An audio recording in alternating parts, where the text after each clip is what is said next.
Hello students, आज हम लोग इस वीडियो में इस लेसन में हम लोग बात कर रहे हैं एनसीईआरटी का। हम लोग बेसिकली सेक्शन डिस्कस कर रहे हैं एनसीईआरटी 11th का, और इसमें भी ज्योग्राफी सेक्शंस। और ज्योग्राफी में भी हम लोग अभी चैप्टर 4 में हम लोग देख रहे हैं। हम लोग चूँकि अभी इसमें बहुत ज़्यादा डिटेल में नहीं जा रहे हैं कि आगे इसमें क्या पढ़ना है। बेसिकली हम लोग अभी जो एनसीईआरटी 11th के लिए जितनी जानकारी चाहिए उतना ही हम लोग उस बुक के अनुसार हम लोग आगे बढ़ते जा रहे हैं। इसी जितना भी टॉपिक, इस टॉपिक को आपको आगे और भी डिटेल में पढ़ना होगा, जैसे कि किसी भी अगर बड़े कंपटीशंस में जाते हैं तो उसके लिए आपको डिटेल जानकारी रखने की आवश्यकता होती है, और उस पर हम लोग आगे में बात करेंगे। लेकिन सबसे पहले शुरुआत में एनसीईआरटी 11th के जो स्टूडेंट्स हैं या फिर जो अभी न्यू कमर्स हैं, नए जो स्टार्ट किए हैं सिविल सर्विसेज या एसएससी वगैरह की तैयारी करने के लिए, तो उनका एक बेसिक जानकारी के लिए हम लोग इस प्लेटफॉर्म को यूज कर रहे हैं। तो हम लोग इस सेक्शन में हम लोग पिछले बार बात किए थे हम लोग कंटिनेंटल ड्रिफ्ट थ्योरी का। ये हम लोग हिंदी इंग्लिश दोनों में हम लोग डिस्कस कर रहे हैं। कंटिनेंटल ड्रिफ्ट थ्योरी मतलब महासागरीय कैसे मतलब इसका जो हमारा महाद्वीप का कैसे विस्तार हुआ है, कैसे एक दूसरे से माना गया है कि खिसक रहा है। और इसको हम लोग देखे थे कि पैंजिया कैसे टूटा था, और फिर कैसे पृथ्वी का जो ऊपर का हिस्सा होता वो एक दूसरे से दूर होता जा रहा है। इसके बारे में हम लोग बात किए थे। इस लेसन में हम लोग बात कर रहे हैं उसी आधार पे कि जब कंटिनेंटल ड्रिफ्ट हुआ था तो सी स्प्रेड भी हुआ था। सी स्प्रेड का मतलब हो गया सी फ्लोर। सी फ्लोर का मतलब हो गया समुद्र का जो अधस्थल है उसमें भी एक विस्तार देखा गया है, और उसी के बारे में हम लोग इस लेसन में हम लोग डिस्कस करते हैं। तो चलिए हम लोग स्टार्ट करते हैं। सबसे पहले तो सी फ्लोर स्प्रेडिंग की बात करें। सी फ्लोर स्प्रेडिंग, इसको हिंदी में कहते हैं सागरीय अधस्थल का विस्तार। इसको देखा गया कि सेकंड वर्ल्ड वार, आप लोग बताइए सेकंड वर्ल्ड वार कब हुआ था? तो सेकंड वर्ल्ड वार के दौरान जब पनडुब्बी समुद्र के अंदर गहराई में जाकर जब एक दूसरे के पनडुब्बी के साथ लड़ाई लड़ रहा था, मतलब समुद्री वार जब छिड़ गया था सेकंड वर्ल्ड वार के दौरान, उसी दौरान बहुत सारे जो पनडुब्बी थे, सबमरीन्स थे, उन्होंने समुद्र के अंदर भी बहुत सारे ऐसे स्थल को देखे कि जो लगा कि पृथ्वी पर जिस तरह की बनावट है ये उसी तरह का है। तो इन्होंने भी सी फ्लो में देखा कि नहीं, वहाँ भी पहाड़ पठार नदियाँ इस टाइप का बना हुआ है जो कि समुद्र के अंदर है, पृथ्वी के अंदर है। और जो इस तरह का बना होता था, इसी में जो पनडुब्बी था छुपकर दूसरे देश पे वार करने के लिए, दूसरे देश की पनडुब्बी पे वार करने के लिए इसको इस्तेमाल करता था। तो ये कंसेप्ट में आया कि समुद्र के अंदर भी कुछ ऐसी चीज़ें हैं।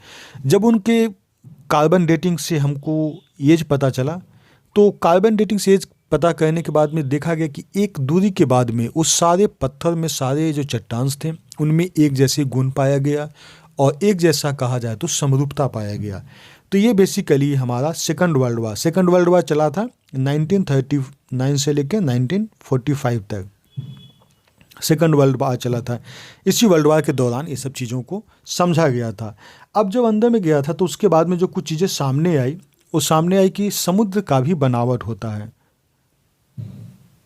सी का जो है हमारा ओशन का, यानी ओशन फ्लोर का अगर हम लोग कहें तो कैसे है, क्रस्टल पार्ट है, यानी हमारा पृथ्वी का जो हिस्सा है उसी पे हमारा समुद्र भी है, तो पृथ्वी से कहीं ना कहीं तो जुड़ा हुआ है। तो इस तरह से इसको चीज़ को डिफाइन किया गया। मान के चलिए कि ये समुद्री हिस्सा है, ये हमारा क्रस्टल पार्ट है। क्रस्टल पार्ट हमको मतलब कह सकते हैं लैंडमास है, पृथ्वी का ऊपरी हिस्सा हो गया, क्रस्ट हो गया। अब यहाँ से इसको कैटेगराइज किया गया है, जिसमें सबसे पहला जो है वो है कंटिनेंटल शेल्फ।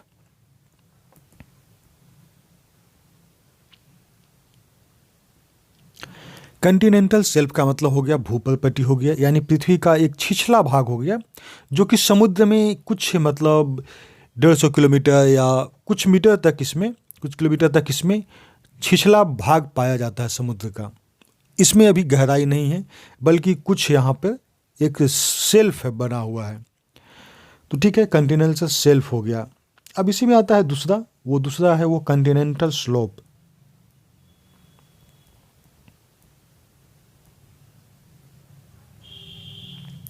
कंटिनेंटल स्लोप का मतलब हो गया कि कंटिनेंटल एक ढाल हो गया, ढाल है।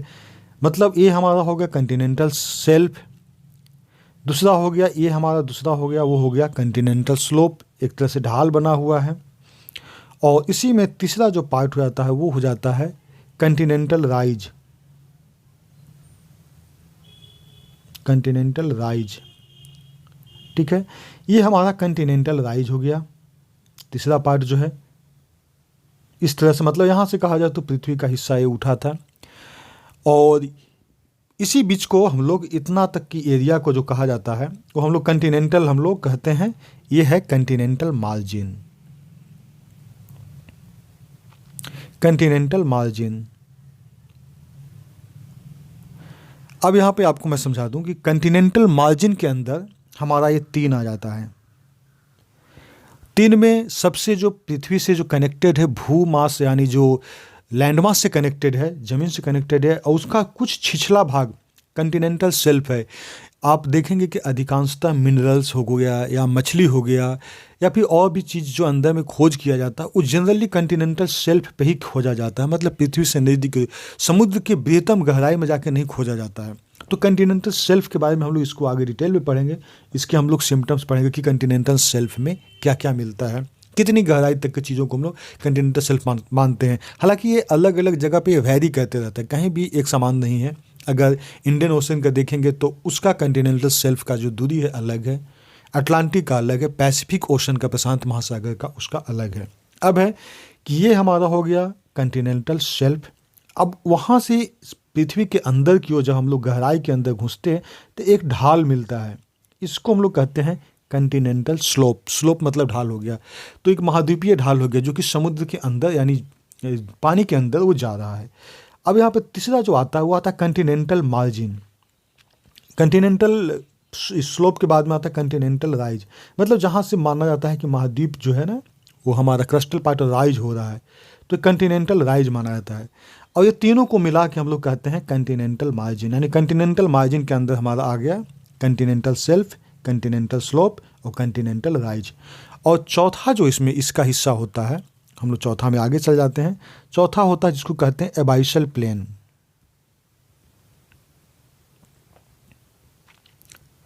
मैंने कहा जाए तो ये बृहत्तम एक, हम लोग जैसे ही इसको समुद्र के सतह पे आते हैं तो एक बहुत बड़ा विशाल मैदान पाया जाता है समुद्र के एकदम निचली सतह पे, उसी को एबाइसल प्लेन कहते हैं।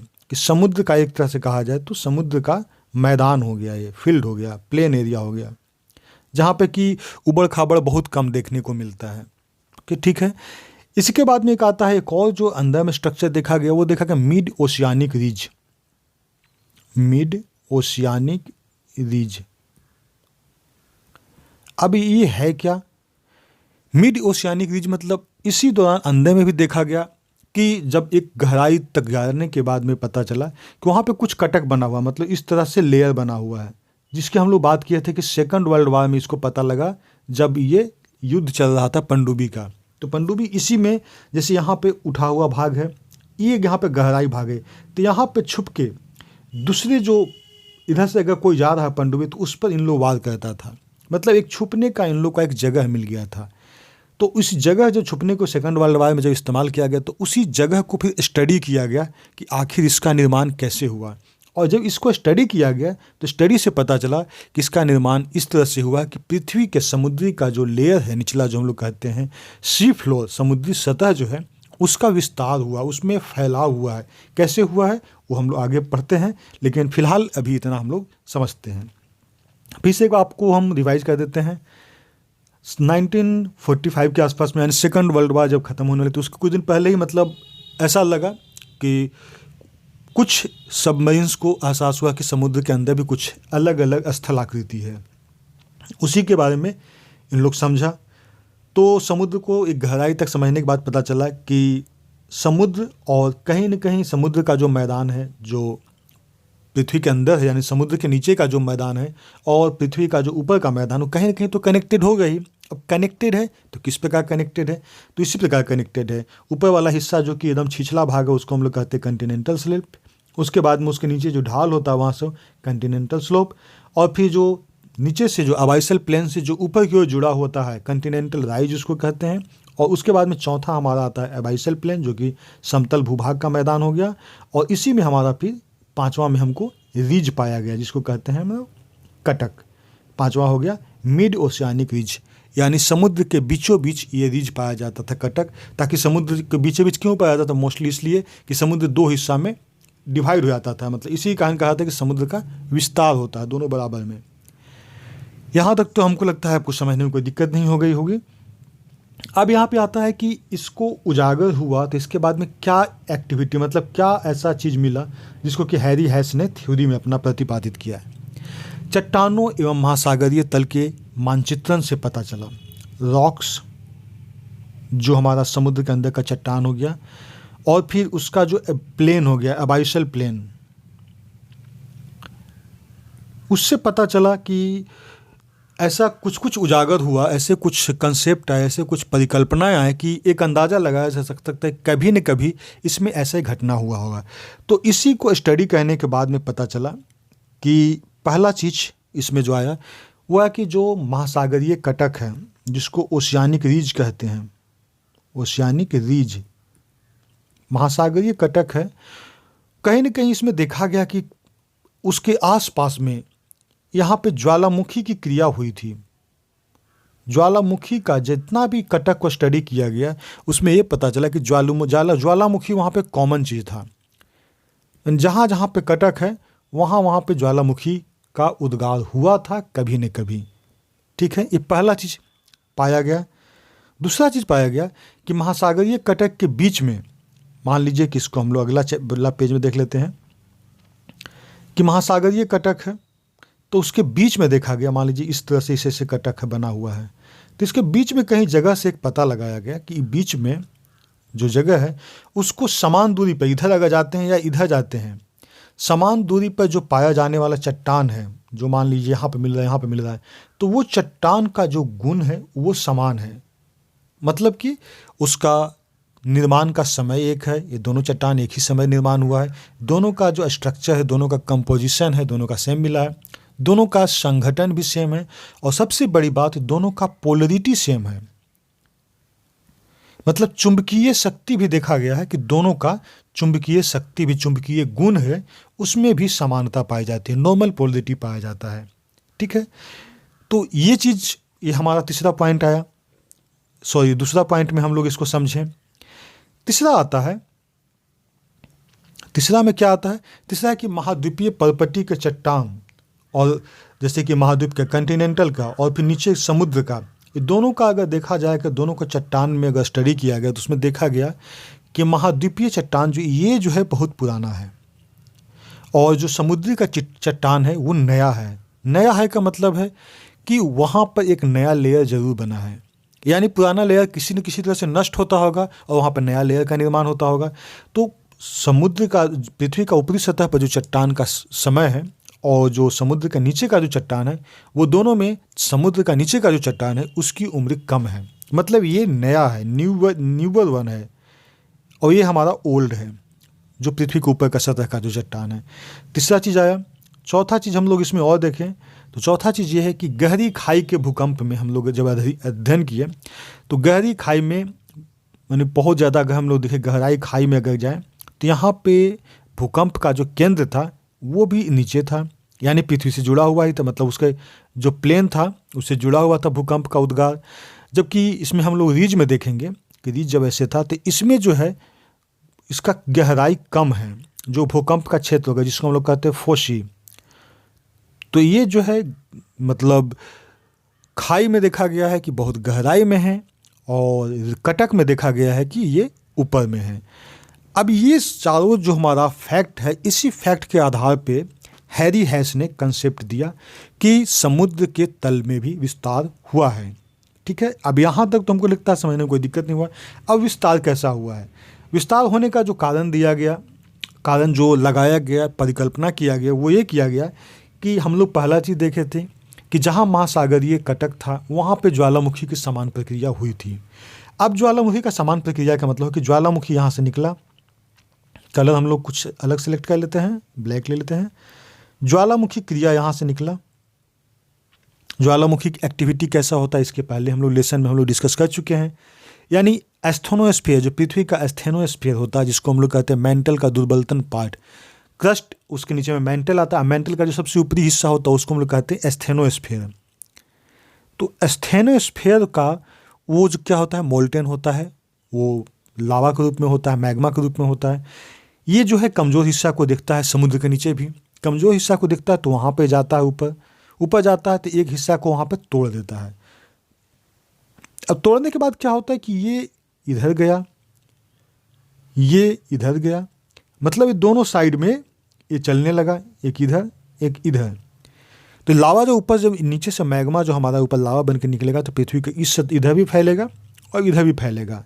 अब दोनों तरफ क्या है, कंटिनेंटल हमारा क्रस्ट है, समुद्र मतलब पृथ्वी का भूपर्पटी है।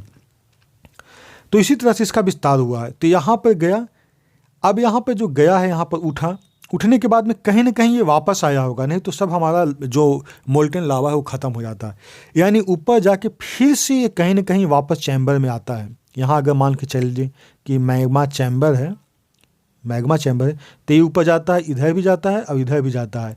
इसको हम लोग एक कन्वेनर बेल्ट की तरह जो कहते हैं, यहाँ से उठा के जाता है, पृथ्वी पर इसको फैलता है, एक समय आने के बाद में फिर ये नष्ट हो जाता है। ठीक है, अब ये दोनों तरफ से ये प्रक्रिया होती रहती है। इसको हम लोग दूसरे फिगर से भी समझते हैं। शुरुआत में क्या हो गया, continued thinning of crust and mental lithosphere, मतलब क्या हो गया कि हमारा जो क्रिस्टल पार्ट जो है पृथ्वी का ऊपरी हिस्सा वो धीरे धीरे पतला होने लगा और ये जो हमारा मेंटल का हिस्सा जो है वो उठने लगा।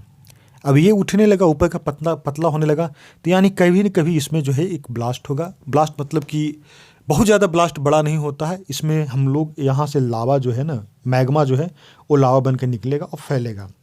अब ये जो ऊपर जाएगा तो स्वाभाविक है, कोई भी चीज़ है अगर इसको हम ऐसे ऊपर उठाएंगे तो इसमें इधर और इधर दोनों विस्तार होना शुरू होता है कि नहीं होता। कुछ भी चीज़ को आप उठाएंगे, मान लीजिए कोई एक ऐसा जो है कि सॉफ्ट चीज़ है, ठीक है, आप प्लास्टिक का पाइप कहिएगा, मान लो कि एक सॉफ्ट चीज़ है, उसको बीच में अगर आप उठाएंगे तो देखें कि इधर भी झुक जाता है और इधर भी झुक जाता है। बस यही चीज़ है। यहाँ पर हम जब पृथ्वी का देखें कि ऊपरी हिस्सा में जब उठान हुआ तो पृथ्वी का मतलब जो हमारा समुद्र का स्थल है वो इधर भी घसकने लगा और इधर भी घसकने लगा। इसी को कहा गया है कि समुद्र में एक कहा जाए तो फैलाव आने लगा, यानी स्प्रेडिंग आने लगा, सागरीय अधस्थल का विस्तार होने लगा। ये पहला हो गया। दूसरा स्टेज में देखेंगे इसमें और ऊपर अगर फोर्स लगा तो एडवांस ड्रिफ्टिंग हुआ, मतलब ये और भी ऊपर उठ गया। फिर देखेंगे कि ये धीरे धीरे ऊपर जाकर जब अर्थ के क्रस्ट से मिल जाता है तो हमारा देखेंगे इधर भी खिसक गया पृथ्वी और इधर भी खिसक गया पृथ्वी का ऊपर पार्ट, और यहाँ पर जाकर फिर हमारा अगर मैग्मा ऊपर निकलता है तो इसका लेयर इधर फैल जाएगा, इसका लेयर इधर फैल जाएगा। ठीक है, अब हम लोग इसको दूसरी चीज़ में भी हम लोग समझते हैं, कटक का निर्माण कैसे होता है। कटक यानी हम लोग कहते हैं इंग्लिश में इसको रिज, RIDGE। यहाँ पर ऊपर गया, यहाँ से हम देख रहे हैं मैग्मा ऊपर गया, ऊपर जाने के बाद में क्या हुआ, ऊपर का हिस्सा उठा, अब यहाँ से फिर इधर गया और इधर गया। ठीक है, अब जो यहाँ नीचे पृथ्वी के नीचे से जो हमारा लावा गया है, जो मैग्मा गया है ऊपर लावा बन के, तो लावा बना है तो स्वाभाविक है ये तो पहले वाला होगा, पहले का चट्टान, ये एकदम बिल्कुल नया चट्टान बना, यहाँ पे एकदम बिल्कुल यंगेस्ट बना, सबसे एकदम नया बना। और ये जो फैला यहाँ पर चट्टान बना, फिर दूसरा लावा निकलेगा तो इसको और इधर खींच देगा और ये चट्टान यहाँ बनेगा। मतलब जैसे जैसे हम लोग इधर की ओर जाएंगे या जैसे जैसे इधर की ओर जाएंगे हम लोग देखेंगे कि लावा जो है ना पुराना होते जा रहा है, यानी चट्टान का जो निर्माण है वो पुराना है। और उसमें दूसरा चीज़ जो है, तो इस चीज़ को हमको पता चल गया कि महासागरीय कटकों के साथ साथ ज्वालामुखी सामान्य प्रक्रिया है, यानी ज्वालामुखी के द्वारा ही महासागरीय कटक का निर्माण हुआ। ये चीज़ हमारा कंसेप्ट क्लियर हो गया। दूसरा आया कि यहाँ से अगर चीज़ उठेगा तो यहाँ पर भी फैलेगा, इधर भी फैलेगा। तो अगर हम इधर जितना दूरी जाएंगे, इधर दाएं साइड जितना दूरी जाएंगे और बाएं साइड जितना दूरी जाएंगे, वहाँ पर तो यही चट्टान है। मान लीजिए कि ये चट्टान सिंपल भाषा में एक और समझाते हैं कि ऐसे है, यहाँ पर इसे उठा तो यहाँ पर जो चट्टान था वो कुछ दिन बाद यहाँ चला गया और जो नीचे वाला जो था वो यहाँ पे आ गया। तो धीरे धीरे ये तो इस तरह से बढ़ते चला जाएगा इधर की ओर। तो अब जितना इधर बढ़ते जाएगा मतलब उधर पुराना है। तो अगर मान लीजिए इधर हम लोग 1 किलोमीटर चलते हैं तो ये ओल्डर मिलता है, इधर भी 1 किलोमीटर चलेंगे तो इसी तरह का, क्योंकि यही चट्टान एक ही समय दोनों का इरप्शन हुआ था, ये भी ओल्डर मिला। और थोड़ा चलेंगे तो ओल्डेस्ट का रूप में आया, तो इधर भी ओल्डेस्ट आ गया। मतलब कि कहा जाए तो दोनों तरफ चट्टानों का वितरण सेम है। और उस समय जो पोलर एक्टिविटी, जब ये रॉक निकल रहा था, जब मैग्मा निकल के लावा के रूप में ऊपर चट्टान बन रहा था, उस समय जो हमारा पृथ्वी का पोलरिटी था, वो पोलरिटी गुण दोनों में पाया गया, बाएं साइड में और इधर साइड में। मतलब दोनों साइड में, जब समुद्र का विस्तार हुआ बीच से उठने के बाद में, तब दोनों साइड में सेम पाया गया, चुंबकीय गुण में समानता हो गया। अब दोनों चूंकि एक ही समय में बना है, एक ही संरचना का एक ही चीज़ निकला है, एक साथ एक ही संगठन हुआ, एक ही साथ इसमें जो है समय के साथ में, टेम्परेचर के साथ में इसमें परिवर्तन हुआ है, तो ये चीज़ देखा गया। तो दूसरा चीज़ हमारा वेरीफाई हो गया। तीसरा देखा गया कि ये जो है, ये चूँकि नया नया फ्रेश बनते जा रहा है, तो जो हमारा क्रिस्टल पार्ट है, जो हमारा पृथ्वी का ऊपर का हिस्सा है, और जो समुद्र में जो कटक उठ रहा है, तो समुद्र में तो नया कटक उठ रहा है, तो ये तो नया हो गया। और ऊपर वाला जो हमारा पृथ्वी का क्रिस्टल पार्ट हो गया, वो हमारा पुराना हो गया। तो तीसरा पॉइंट भी हमारा वेरीफाई हो गया। तीसरा पॉइंट क्या था? महाद्वीपीय परपटी के जो चट्टानें हैं, वो महासागरीय परपटी से पुरानी हैं। अब यहाँ पर चौथा हम लोग वेरीफाई करते, चौथा में वेरीफाई करते गहरी खाई में भूकंप का जो है उद्गार, यानी फोकस जो है वो ज़्यादा गहराई में होता है, जबकि कटक में कम होता है। तो ये आपको इससे पता चल जाएगा आपको कि यहाँ पे भूकंप जो है ज़्यादा गहरा नहीं होता, लेकिन अगर हम खाई में जाएंगे तो वहाँ पे जो सेंटर होता है भूकंप का, वो गहराई होता है। ये बेसिकली हैरी हेस का हमारा एक कंसेप्ट हमको ये पता चला है। अब उससे हमारा फाइनल कंक्लूजन क्या निकला, हम लोग उसकी बात करें कि महासागरीय कटकों के शीर्ष पे लगातार जो है वोल्केनिक एक्टिविटी हुआ है। महासागरीय शीर्ष का जो हम लोग देखें तो महासागरीय शीर्ष के कटकों के शीर्ष पर लगातार ज्वालामुखीय उद्भेदन हुआ है, और महासागरीय परपटी में विभेदन हुआ, नया लावा आया है, और इस दरार को भरकर महासागरीय परपटी के दोनों तरफ जो है इसको धकेला गया है।